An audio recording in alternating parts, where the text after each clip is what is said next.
હા નવી આવતી ને કે જૂની જાતી ને ઈ હાસુ ઉતારું એ બધાને એમ જ હોય.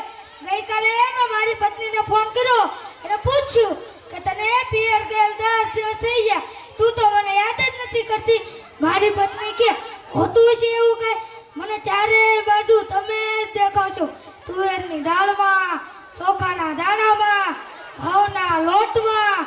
ચાલુ મને તો આંચકો લાગ્યો, હું ધણી છું કે ધનેડું? એ હા ભાઈ હા, કાગડા બધે કાળા જ હોય. તારી વાત તો એકદમ સાચી છે ઓ ભાઈ. અને બીજી એક વાત કહું, એકવાર હું મારા સાસરે ગયો, સાસુમાએ 8 દિવસ સુધી પાલકની ભાજી ખવડાવી અને 9મા દિવસે પૂછ્યું, એ જમાઈ રાત હું બનાવું? મેં તો કહી દીધું ખેતર બતાડી જો, હું જાતે જ ચરી લઈશ. ઓહો હો ખરેખરી કરી દે તો. અરે એકવાર હું મારી પત્ની સાથે શાક માર્કેટમાં ગયો, તે ઈ મને કે 2 કિલો વટાણા લઉં. મેં કીધું લઈ લે, એમાં હું પૂછવાનું હોય? ઈ કે પૂછવું તો પડે ને, વટાણા ફોલવાના તો તમારે જ છે.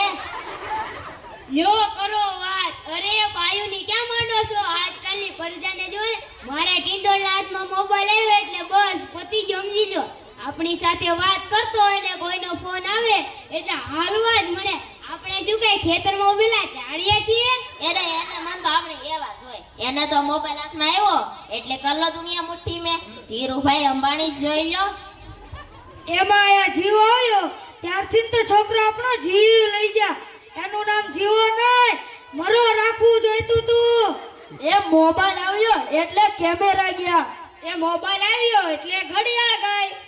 મોબાઈલ આવ્યો એટલે બેટરી ગઈ. મોબાઈલ આવ્યો એટલે ટપાલ ગઈ. એ મોબાઈલ આવ્યો એટલે કમ્પ્યુટર ગયું. એ મોબાઈલ આવ્યો એટલે નિરાત ગઈ. અને એમાંય જો આપણો મોબાઈલ આપણી બાયડીને આપવામાં આવ્યો તો આપણે ગયા. લ્યો કરો વાત. એલા આ જીઓ ઉપરથી યાદ આવ્યું કે તમને કોઈને ખબર છે હમણાં હું જ્યાં પછી પૈસા હાલતા થઈ કોને બંધ કરાવ્યા ખબર છે તમને? કોઈને નથી ખબર ને. સરકારે બંધ કરાવ્યા, બીજું કોણ કરાવે? એ નહીં, એ પછી પૈસા એટલે પાવલી. એ પાવલી જીઓ વાળા મુકેશ અંબાણીએ બંધ કરાવી.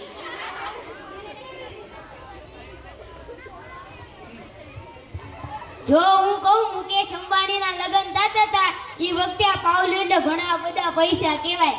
ગોર મહારાજ ઘડીએ ને ઘડીએ કીધા કરે, પાણીની ચમચી ભરો ને મૂકો પાવલી. ગણપતિ પૂજન કરાવે ને કહે મૂકો પાવલી. એક વેરો ફરીને કહે મૂકો પાવલી. બીજો વેરો ફરીને કહે મૂકો પાવલી. આ સાંભળીને મુકેશ અંબાણીને એટલી દાયસડી આખો દેશ મને મુકેશ અંબાણી કે ના ગોર મહારાજ ઘડીએ ને ઘડીએ મૂકો પાવલી કીધા કરે. મોટો થઈને આ પાવલી બંધ ન કરાવું તો મારું નામ મુકેશ અંબાણી નહીં. અને એને જુઓ પાવલી બંધ કરાવીને. અને મોબાઈલના કારણે છોકરા કઈ બગડ્યા છે. જાણે મોબાઈલ જ એનો બાપ ને એની માં હોય, નવા ગામ મૂક્યો હોય તો ગોંદરે જઈને બેઠો હવે એના ડાટા કાઢી નાખે. એવા તો આપણા છોકરા હોય. કાલે મેં ઓલા પહલાને કીધું કે તારો છોકરો પથ્થરના ઘા કરે છે, કોકને વાગી જશે તો?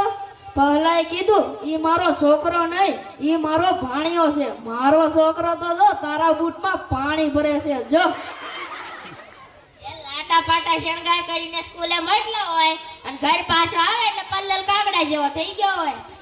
મારા ટીનિયાને સાહેબે પૂછ્યું 4 ફળના નામ બોલ. ટીન્યો કે 2 કેળા ને 2 ચીકુ. લ્યો થઈ ગયા ને 4.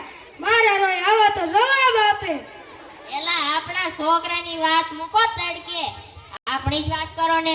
ઘરે છોકરાનો જન્મ થાય એટલે એની માં કે નાક તો મારા જેવું છે, બાપો કે આંખો તો મારા જેવી છે, કાકો કે વાળ તો મારા જેવા છે, હો મામો કે આ હાસ્ય તો મારા જેવું છે. અને એનો એ જ છોકરો જ્યારે મોટો થઈને ન કરવાનું કરે ત્યારે બધાય કે કોને ખબર હે હરામખોર કોની જેવો છે. એ લ્યો તઈ સૌના ઘરે જાય. આ બધા તો નવરા છે, આપણે થોડા ક્યાંય નવરા છીએ. હાલો હાલો એ બધાને રામ રામ.